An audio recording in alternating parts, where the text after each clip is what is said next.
नमस्कार, देवभूमि IAS academy के YouTube channel में आपका स्वागत है।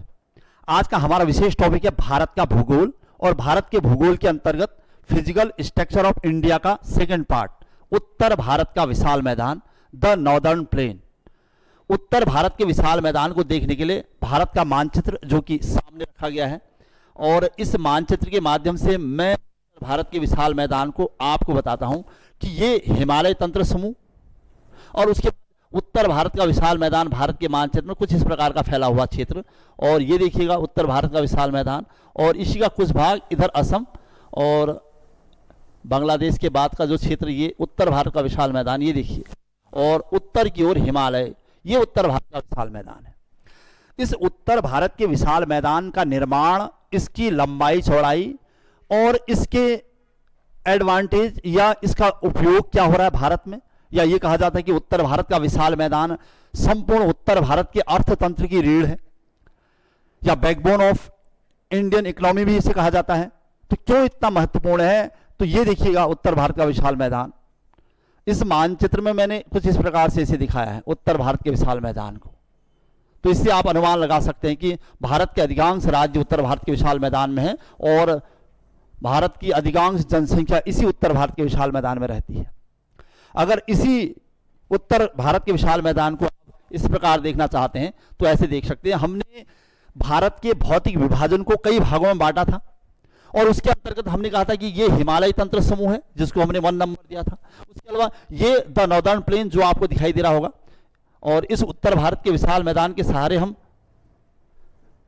ये देखिएगा उत्तर भारत का विशाल मैदान का क्षेत्र, और इससे अनुमान लगा सकते हैं कि इसका सीमा विस्तार और इसके अंतर्गत कितने भारत के राज्य आ रहे। देखिए असम का मैदान भी इसमें आएगा, तो इसलिए इसे उपजाऊ माना जाता है, सबसे उपजाऊ क्षेत्र है अभी तक का।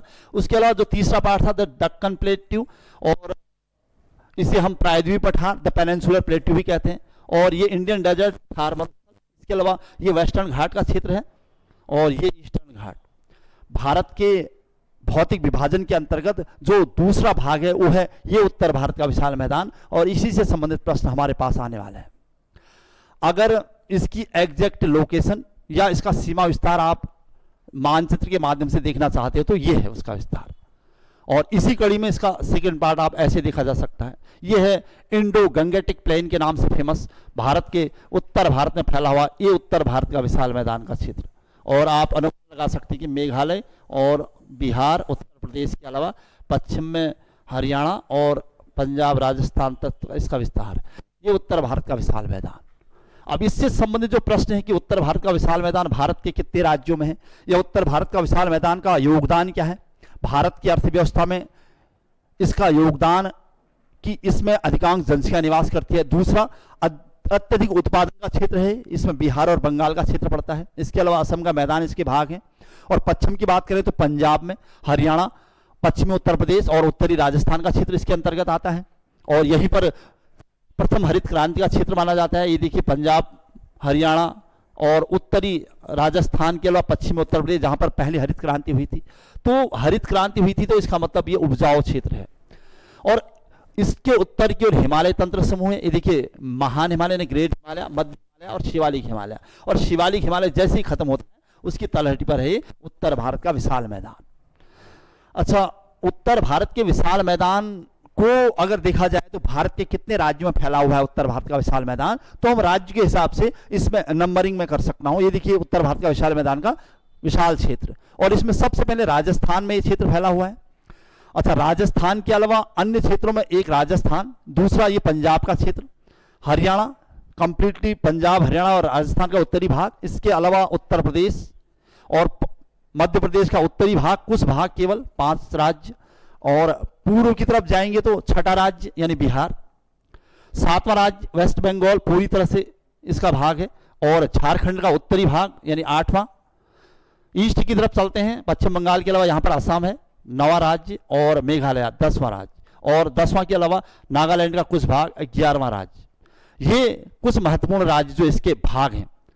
अगर इससे संबंधित प्रश्न बनाता है कि नॉर्दर्न प्लेन उत्तर भारत के कितने राज्यों तक विस्तृत है, तो लगभग 11 से, इसमें एक दिल्ली भी आएगा संघ शासित प्रदेश, और हमारा उत्तराखंड भी आएगा। अगर राज्य की बात करेगा तो 12 राज्यों में विस्तृत है, और एक संघ शासित प्रदेश दिल्ली तक विस्तृत है।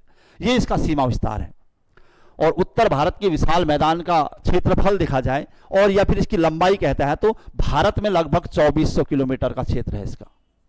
2400 किलोमीटर। जिस प्रकार महान हिमालय फैला हुआ है पश्चिम से पूर्व की ओर, उसी प्रकार उसी की तलहटी पर यानी शिवालिक हिमालय की तलहटी पर एक गंगा का विशाल मैदान फैला हुआ है 2400 किलोमीटर। अगर पाकिस्तान और बांग्लादेश के क्षेत्र को शामिल किया जाए तो इसकी कुल लंबाई लगभग 3200 किलोमीटर तक हो जाती है।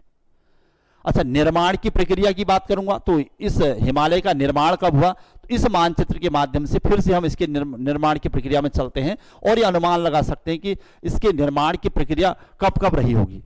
देखिए, जब भारत के निर्माण की प्रक्रिया हो रही होगी तो ये जो क्षेत्र चल रहा था यानी उत्तर का जो क्षेत्र था, यहां हिमालय फैला हुआ था और नॉर्थ ईस्ट की तरफ विशाल हिमालय का क्षेत्र यानी हिमालय के निर्माण की प्रक्रिया हो रही थी, पहला। दूसरा, और जो ये दक्षिण का भाग है जिसे हम प्रायद्वीप पठार के नाम से जानते हैं, ये प्रायद्वीप पठार का भाग है और दक्षिण की ओर इसके निर्माण की प्रक्रिया चल रही थी।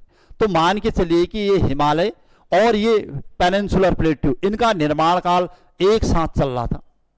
मतलब ये इनके निर्माण की प्रक्रिया समकालीन मानी जाती है और उनके बीच था यानी प्रायद्वीप पठार के उत्तर की ओर और हिमालय के दक्षिण की ओर ये विशाल क्षेत्र जो है ये गंगा का मैदान है। तो इसका निर्माण हिमालय और प्रायद्वीप पठार के बाद की प्रक्रिया है और हिमालय से और प्रायद्वीप पठार से भूमि कटाव के द्वारा जिसके निर्माण की प्रक्रिया धीरे धीरे धीरे धीरे हुई थी और एक विशाल मैदान उत्तर भारत की ओर बन गया था।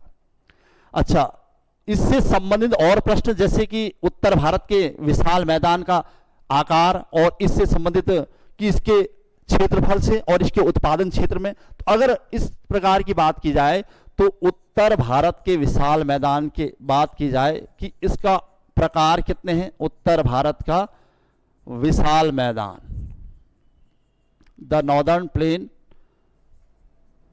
अगर इसके निर्माण की प्रक्रिया और इसके प्रकार की बात करता है तो हमने इसे 4 भागों में बांटा है।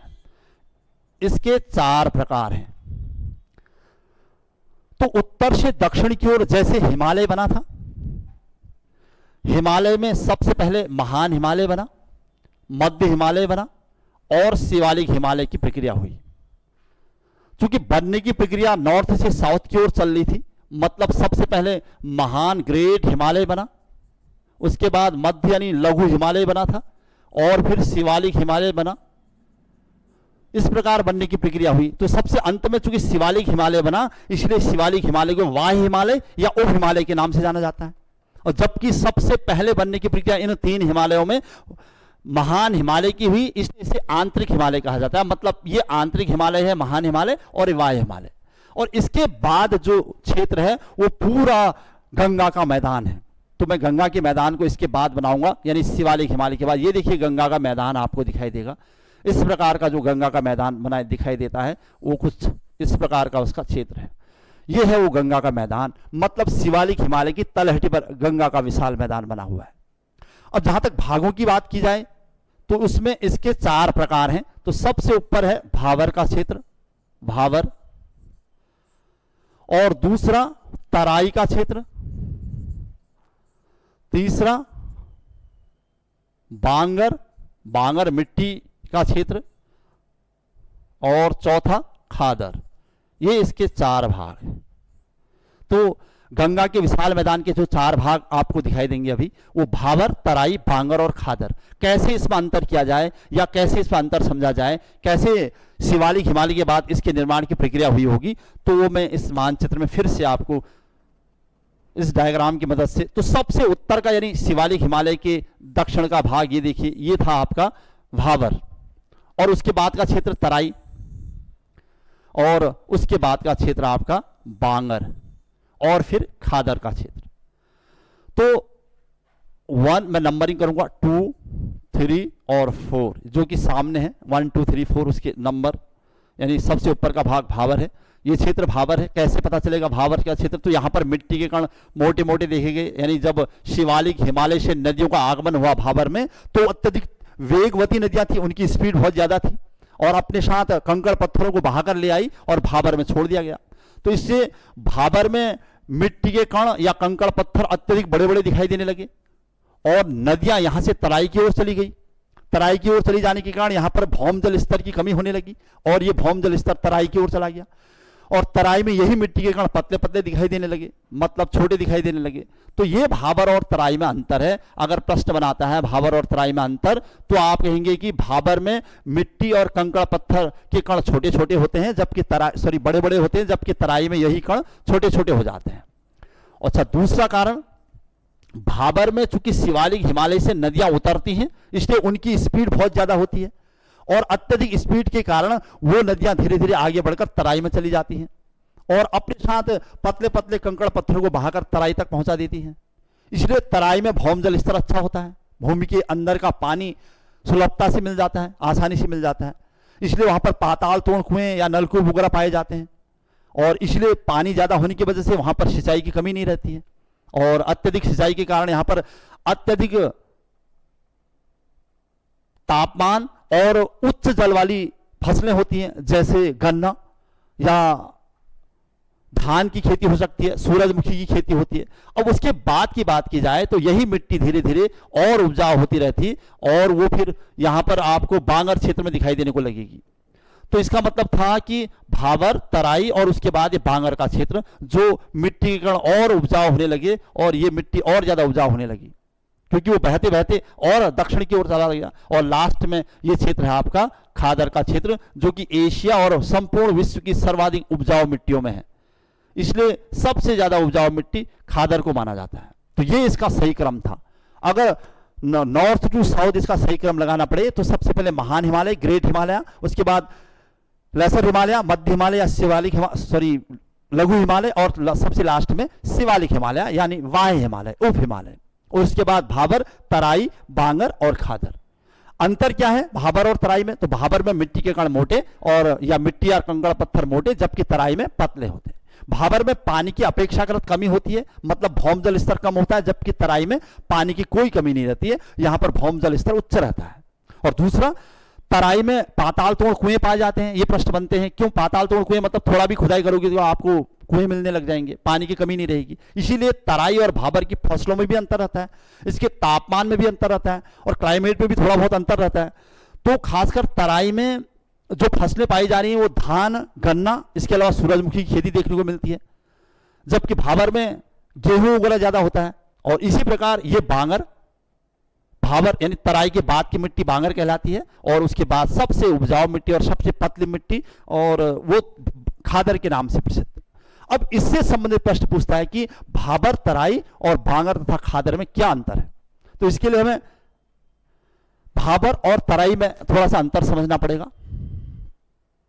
अगर भाबर और तराई में अंतर की बात करें, देखिएगा ये पहला पार्ट है इसका, यहीं पर मैं इसे एक्सप्लेन कर देता हूं कि अगर भाबर और तराई में अंतर पूछता है या भाबर और तराई में अंतर को समझना है तो हम मान के चल रहे हैं कि सबसे पहले नदियां पहाड़ों से मैदानों की ओर उतरती हैं तो भाबर में आती हैं। तो भाबर वो क्षेत्र है जो उप हिमालय या शिवालिक हिमालय के बाद पड़ता है। तो इसका मतलब यहां पर नदियों की गति ज्यादा रहती है, नदियों की गति अधिक रहती है, चूंकि ये सीधे शिवालिक हिमालय के बाद का क्षेत्र है, इसके औसत ऊंचाई तराई से ज्यादा होती है, जबकि यहां पर नदियों की गति कम हो जाती है, नदियां मैदानी क्षेत्र में पूरी तरह से प्रवेश कर जाती हैं, नदियों की गति कम, या फिर ये कही कि नदियां पूरी तरह मैदान में उतर जाती हैं। एक अंतर तो ये है। अब जहां पर नदियों की गति अधिक होगी तो नदियां अपने साथ कंकड़ पत्थर वगैरह सब बहा के ले आती हैं और बड़े बड़े कंकड़ पत्थरों को बहा ले आते हैं, तो उसे भाबर में बोल्डर कहते हैं। तो भाबर क्षेत्र में नदियों द्वारा बहाए गए कंकड़ पत्थर को बोल्डर कहा जाता है। ये प्रश्न भाबर से महत्वपूर्ण था। तो भाबर में कंकड़ पत्थर युक्त जो मिट्टी होती है, बल्कि वो पूरे कंकड़ पत्थर ही होते हैं, उसे बोल्डर कहा जाता है। मतलब भाबर में बोल्डर पाए जाते हैं। बोल्डर क्या है? तो शिवालिक हिमालय से जो नदियां आती हैं, वेगवती नदियां, स्पीड से जो नदियां आती हैं, वो भाबर में अपने साथ बड़े बड़े कंकड़ पत्थरों को छोड़ जाती हैं, उसे बोल्डर कहा जाता है। जबकि तराई में इस प्रकार की स्थिति नहीं देखी जाती है। तराई में भौमजल स्तर अच्छा रहता है। तराई में भौमजल स्तर, यहां नदियां विलुप्त हो जाती हैं, भौमजल स्तर उच्च होता है।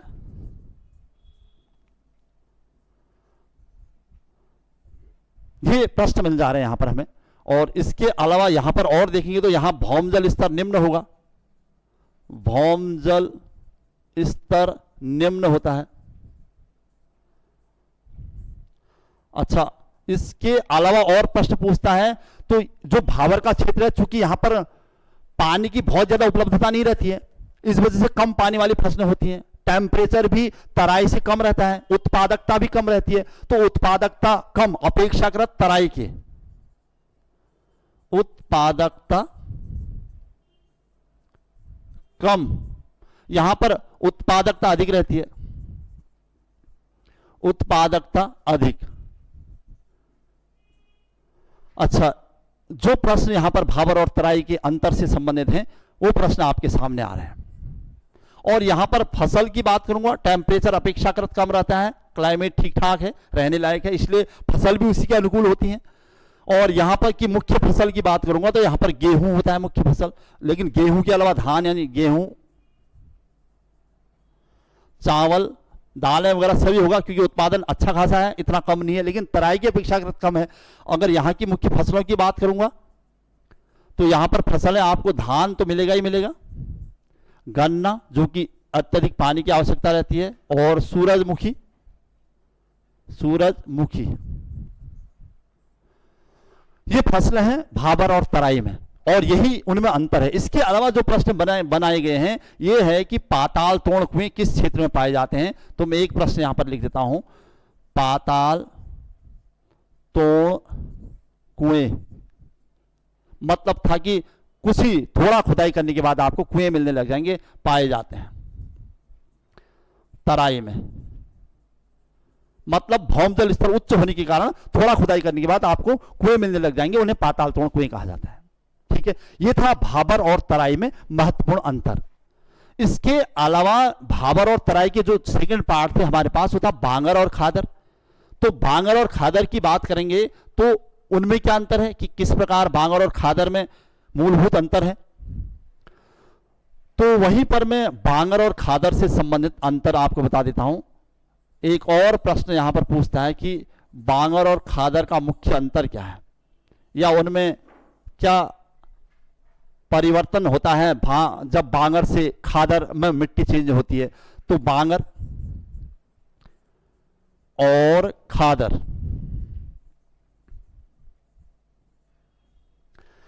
बांगर और खादर मिट्टी का प्रकार है, या ये कहिए कि जो उत्तर भारत का विशाल मैदान है उसके प्रकार हैं। तो उसके जो तीसरा और चौथा प्रकार है उनमें आपस में अंतर क्या है, उसमें मूलभूत अंतर क्या है। तो बांगर का क्षेत्र चूंकि उत्तर की ओर था, या भारत के पश्चिम की ओर था, उत्तर पश्चिम की ओर, और यहां पर आप देखोगे तो मिट्टी उपजाऊ तो होगी, लेकिन इसे पुरानी जलोढ़ मिट्टी कहा जाता है, पुरानी जलोढ़ मिट्टी। मतलब बांगर को पुरानी जलोढ़ मिट्टी, मतलब एल्यूअल सॉयल, जो उपजाऊ तो होती है लेकिन पुरानी है का मतलब यहां पर हमेशा बाढ़ नहीं रहती है, या हमेशा नदियां नहीं आती हैं। तो नदियां कम और बाढ़ अधिक नहीं होने के कारण यहां की मिट्टी जैसी की है वह जैसी की तैसी बनी रहती है, मतलब हर साल परिवर्तन नहीं होता है इसमें। इसलिए उपजाऊ तो है लेकिन उतनी ज्यादा नहीं जितनी खादर मिट्टी है। खादर मिट्टी एशिया की सबसे उपजाऊ मिट्टी मानी जाती है। तो इसका मतलब जो बांगर मिट्टी का क्षेत्र है वो पुरानी जलोढ़ मिट्टी का क्षेत्र है, जबकि खादर मिट्टी की बात करूंगा तो ये नई जलोढ़ मिट्टी है। एक महत्वपूर्ण अंतर आपको पता चल गया होगा, नई जलोढ़ मिट्टी है ये।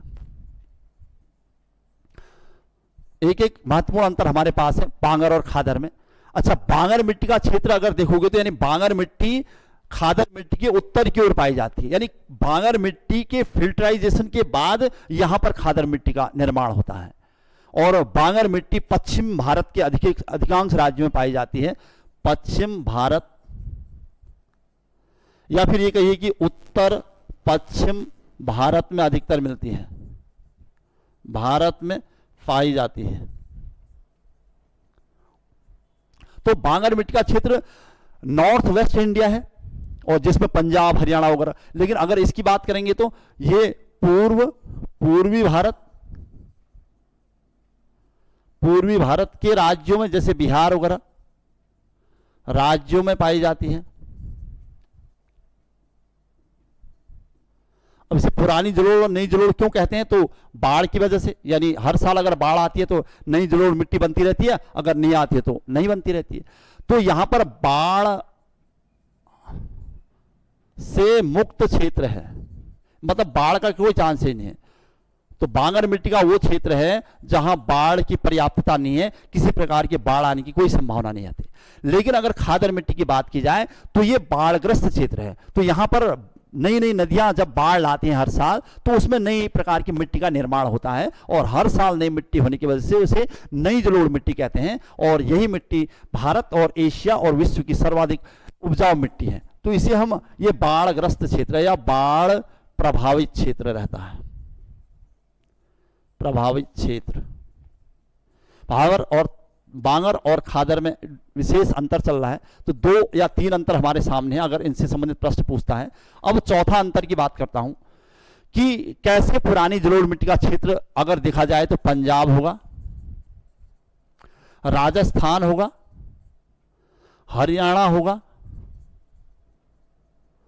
और पश्चिमी उत्तर प्रदेश होगा। पंजाब राजस्थान का भी उत्तरी भाग और हरियाणा और पश्चिमी उत्तर प्रदेश, ये क्षेत्र यहाँ के हैं। और यहाँ की बात की जाए तो पूर्वी यूपी होगा, पूर्वी उत्तर प्रदेश का क्षेत्र, बिहार और पश्चिम बंगाल का क्षेत्र। इसके अलावा उत्तरी कुछ झारखंड का क्षेत्र। अनुमान लगाया जा सकता है कि लगभग पूर्वी भारत की बात की जाए, यानी अवध के मैदान से लेकर बांग्लादेश तक का भाग इस नई जलोढ़ मिट्टी का है, जबकि पंजाब से लेकर इधर हरियाणा, राजस्थान और पश्चिम उत्तर प्रदेश का भाग बांगर मिट्टी का है, यानी पुरानी जलोढ़ मिट्टी का है। तो ये इनमें अंतर है, उसके क्षेत्रों को लेकर, उसकी उत्पादकता को लेकर। और जब पहली हरित क्रांति हुई थी, फर्स्ट ग्रीन रिवॉल्यूशन, जब तृतीय पंचवर्षीय योजना पूरी तरह असफल हो चुकी थी, तो उसके बाद खाद्यान्न संकट हो गया था भारत में, इसलिए हमें हरित क्रांति का कॉन्सेप्ट लेना पड़ा। और हरित क्रांति का विचार हमने जब भारत में स्वीकार किया MS स्वामीनाथन की योगदान के परिणाम स्वरूप, तो हमें यह था कि उस हरित क्रांति के कॉन्सेप्ट को किस प्रकार की मिट्टी में अप्लाई किया जाए। अगर उसे खादर मिट्टी में प्रयोग किया जाता तो यहां पर बाढ़ के कारण संभवतः अपेक्षित परिणाम नहीं आ पाते। तो इसलिए हरित क्रांति का क्षेत्र अगर आपसे पूछता है तो बांगर मिट्टी का क्षेत्र है। तो प्रथम हरित क्रांति, खासकर फर्स्ट ग्रीन रिवॉल्यूशन का क्षेत्र, ये बांगर मिट्टी में हुई थी पहली हरित क्रांति। तो एक और मैं प्रश्न बनाऊंगा, प्रथम हरित क्रांति बांगर मिट्टी के क्षेत्र में हुई थी। बांगर मिट्टी के क्षेत्र में अनुमान लगाया जा सकता है, बांगर मिट्टी के क्षेत्र में हुई थी। ये मूलभूत अंतर हैं बांगर और खादर में। इसके अलावा भाबर और तराई में, क्योंकि उत्तर भारत के विशाल मैदान का सबसे महत्वपूर्ण पार्ट था। तो मैं फिर से आपको उस मानचित्र के माध्यम से उत्तर भारत के विशाल मैदान को दिखाना चाहूंगा, जहां पर हमें यह अनुमान लग सकता है कि कैसे इस क्षेत्र को समझा जाए, कि मानचित्र के माध्यम से हमें कैसे पता चलेगा कि ये वाला क्षेत्र कौन सा है। ये देखिए, जो बात मैं कर रहा था कि ये बांगर मिट्टी का क्षेत्र है, अधिकतर ये वाला बांगर मिट्टी का क्षेत्र काफी उपजाऊ क्षेत्र है, जबकि ये खादर मिट्टी का क्षेत्र है। देखिए ये खादर में, इसमें असम का मैदान का क्षेत्र भी कुछ आ जाता है, ये खादर मिट्टी है। तो यहाँ की मिट्टी इसकी बांगर मिट्टी के सापेक्ष, यानी ये जो बांगर मिट्टी का क्षेत्र है जहां पर हरित क्रांति हुई थी, बांगर मिट्टी से ये खादर मिट्टी ज्यादा उपजाऊ है, इसलिए इसे एशिया की सबसे उपजाऊ मिट्टी माना जाता है। ठीक है। और इसके अलावा ये हिमालयी क्षेत्र है, 3 हिमालय, और हिमालय के बाद यहां पर ये भाबर का क्षेत्र है, और जैसे जैसे उत्तर दक्षिण की ओर उतरेंगे तो तराई का क्षेत्र है। तो इसके बाद आप भाबर, तराई, बांगर और खादर ऐसे डिवीजन हुआ है। ठीक है। अच्छा, इसके बाद राज्य के हिसाब की बात की जाए, जैसे मैं कह रहा था कि ये बांगर जो मिट्टी का क्षेत्र है भारत के पश्चिमी राज्यों की ओर है। अब पश्चिमी राज्यों में हमने देखा कि जो भारत के पश्चिमी राज्य है, उत्तरी राजस्थान, पंजाब, हरियाणा, ये बांगर मिट्टी का क्षेत्र है। यहां पर ही प्रथम हरित क्रांति हुई थी।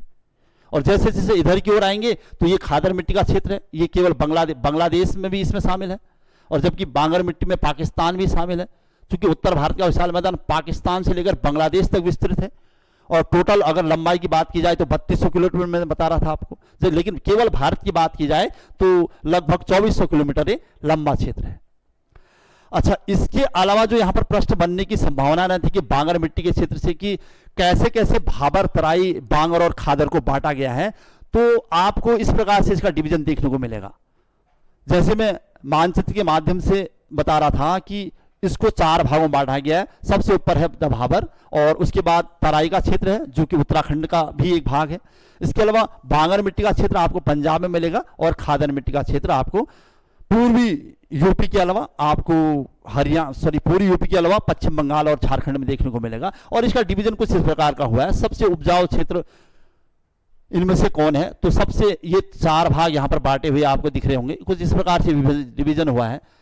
और इस वाले भाग में आपको असम भी दिखाई देगा। तो सबसे ऊपर एक भाबर, तराई, बांगर और खादर, ये 4 भाग है। ठीक है। अच्छा, फिर प्रश्न इसके अलावा कि जो उत्तर भारत का विशाल मैदान है, भारत के उत्तर की ओर है और भारत की अधिकांश जनसंख्या इसी क्षेत्र में रहती है, और फिर यहां पर बहुत सारी नदियां हैं और नदियों के कारण यहां पर बहुत सारे दोआब बन चुके हैं। अब वो क्षेत्र यानी जो दोआब के क्षेत्र हैं वो किन क्षेत्रों में अधिकतर रहता है, तो अगर प्रश्न पूछता है कि उत्तर भारत के विशाल मैदान का जो दोआब क्षेत्र है वो कहां मिलता है, तो आपको दोआब क्षेत्र के बारे में मैं थोड़ा सा फिर से बताना चाहूंगा।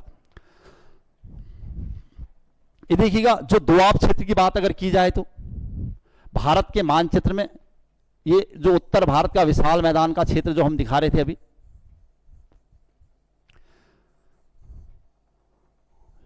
उत्तर भारत के विशाल मैदान की बात करता हूं।